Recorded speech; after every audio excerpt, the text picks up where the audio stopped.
सभी को नमस्कार। आप सभी का स्वागत है मेरे YouTube चैनल किस्से किरदारों के में। कल हमने श्राप कहानी का पार्ट 1 देखा था। आज इस कहानी का पार्ट 2 देखेंगे और पार्ट 1 की लिंक डिस्क्रिप्शन बॉक्स में दे दी गई है। कहानी शुरू करते हैं। अपना अपमान देखकर मैं तिलमिला उठा। आखिर कर भी क्या सकता था मैं। शायद यह सारिका के प्रति मेरी उपेक्षा और नफरत का परिणाम था, जिसके फलस्वरूप भरे समाज में सजल जैसे आवारा लड़के के सामने मुझ जैसे प्रतिष्ठित शिक्षक को अपमानित होना पड़ा। जीवन में लगातार एक के बाद एक दुख भरे झटके सहते अंदर से लगभग टूट गया था मैं। अब मुझे ज्योति के विवाह की चिंता थी। सर, आज टाइपिस्ट ने सभी सामग्री टाइप करके दे दी है। अब बाइंडिंग कराकर थीसिस शीघ्र सबमिट कराने की व्यवस्था करनी है। पलाश का स्वर सुनकर मैं वर्तमान में लौट आया। हाँ हाँ, मैं शीघ्र ही सबमिट कराने का प्रयास करूंगा। यह कहकर मैंने खुद को हल्का महसूस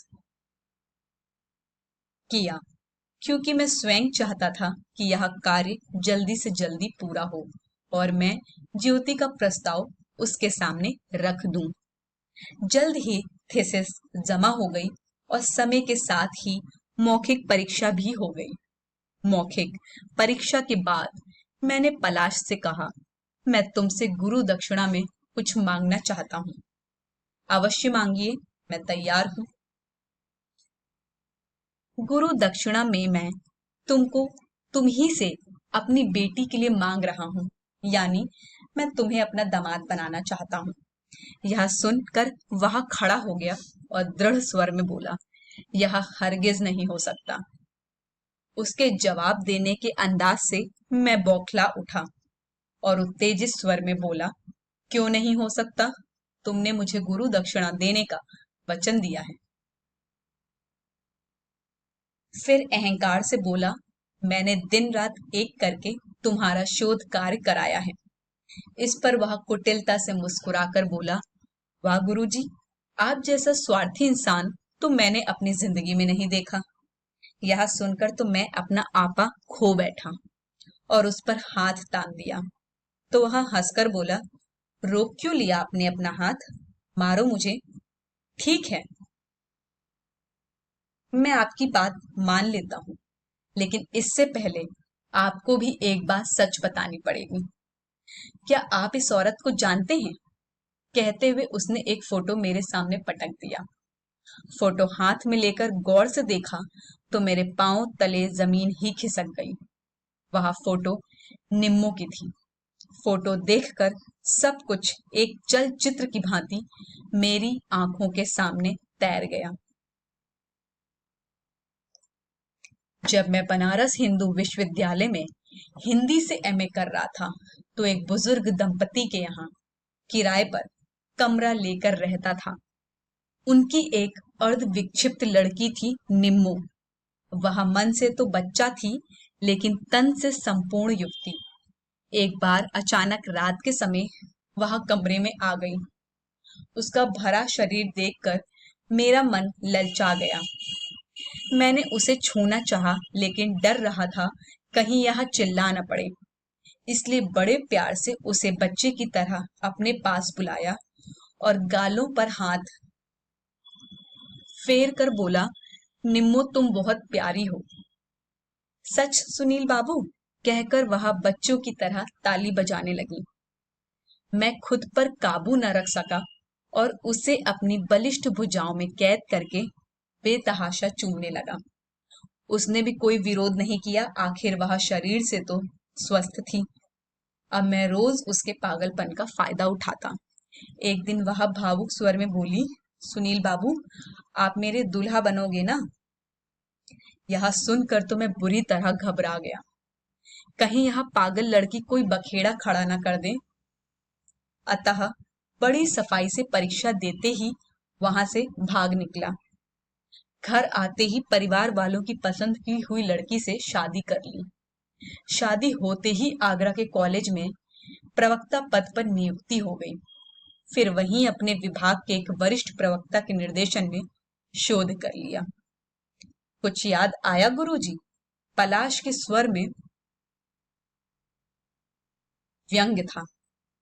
मैं हड़बड़ा गया, लेकिन सहज स्वर से बोला, नहीं, मैं नहीं जानता इस औरत को। आश्चर्य प्रकट करते हुए वह बोला, आप नहीं जानते इस औरत को? चलो कोई बात नहीं, लेकिन मैं जानता हूं इस औरत को, क्योंकि यहाँ मेरी माँ है, निम्मो, यानी पागल निम्मो। मेरी काटो तो खून नहीं जैसी स्थिति हो गई, लेकिन वह उसी लहजे में बोला, जानते हो गुरुजी, किसी नीच और संवेदन शून्य इंसान ने मेरी माँ के पागलपन का फायदा उठाया। जिंदगी भर नाना नानी उस नीच इंसान का नाम पूछते रहे, लेकिन मेरी माँ ने नहीं बताया। मेरे नाना ने मरते वक्त उस पापी इंसान को श्राप दिया। उनकी पागल बेटी के साथ खिलवाड़ करने वाला इंसान कभी सुखी नहीं रहेगा, उम्र भर दुखों की आग में झुलसता रहेगा।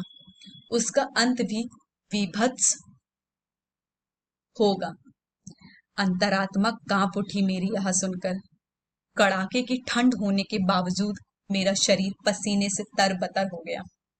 शायद वह मेरी मनोदशा भांप गया था।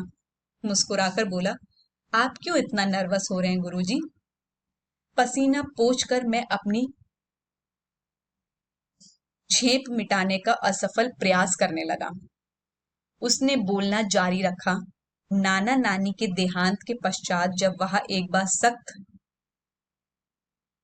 बीमार हो गई और डॉक्टरों ने भी जवाब दे दिया, तब मुझे उस पापी इंसान को खोज न पाने का भय सताने लगा, क्योंकि मैंने प्रण किया था उसे उसके कर्मों की सजा देने का। मैंने अपनी बीमार पागल माँ के सिर पर हाथ रखकर कहा कि अगर तूने उस इंसान का नाम नहीं बताया तो मैं अपनी जान दे दूंगा। यह सुनकर उसने मुझे जोर से भींचकर अपने सीने से लगा लिया और फूट फूट कर रो पड़ी। उस वक्त उसके आंचल में सिमटे हुए मुझे पहली बार महसूस हुआ कि माँ आखिर माँ होती है, चाहे वह पागल हो या सामान्य।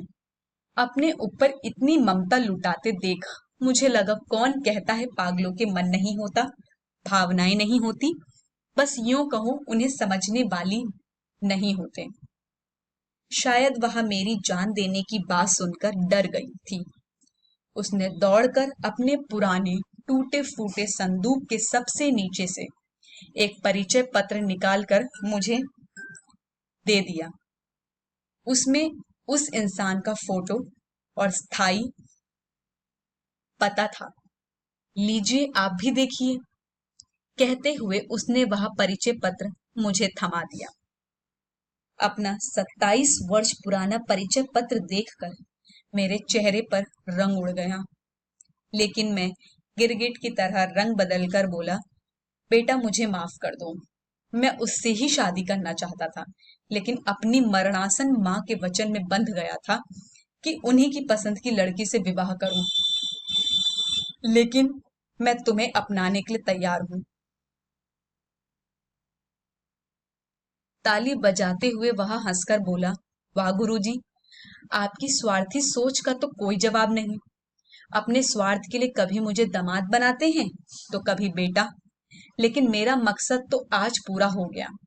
आपके निर्देशन में शोध करने की मुख्य वजह यही थी, सच्चाई जानना और इससे आपके परिवारजनों को अवगत कराना। आपके अभिशप्त जीवन में एक दुख का और इजाफा हो रहा है। आपका घिनौना अतीत आपकी बेटियों को पता चल गया है। वे भी आपसे बेतहाशा नफरत करने लगी हैं। मैं करहा उठा, तुम यह क्या कह रहे हो? मैं तुम्हें अपनाने को तैयार हूं बेटा। कहते हुए उसे अपने सीने से लगाना चाहा तो वह मुझसे छिटक कर दूर होकर बोला, जिस तरह पूरी जिंदगी मेरी माँ तड़पती और सिसकती, ठीक उसी तरह आप भी सारी उम्र यूं ही तड़पते सिसकते और दुखों की आग में झुलसते रहें। आपके लिए यही मेरी गुरु दक्षिणा है। कहकर वह चला गया। बुझे मन से घर लौटा तो घर के बाहर भीड़ इकट्ठा थी। नीलिमा दहाड़े मार कर रो रही थी। दौड़कर अंदर गया तो कमरे में पंखे से लटकी ज्योति की लाश झूल रही थी। आप जैसे नीच, घटिया और पापी इंसान की बेटी होने से तो मौत ही बेहतर है। पास पड़ा सुसाइड नोट पढ़कर मैं फफक फफक कर रो पड़ा। विकलांग नीलिमा को देखकर चाहकर भी मौत को गले से नहीं लगा सकता। शेष अभिशप्त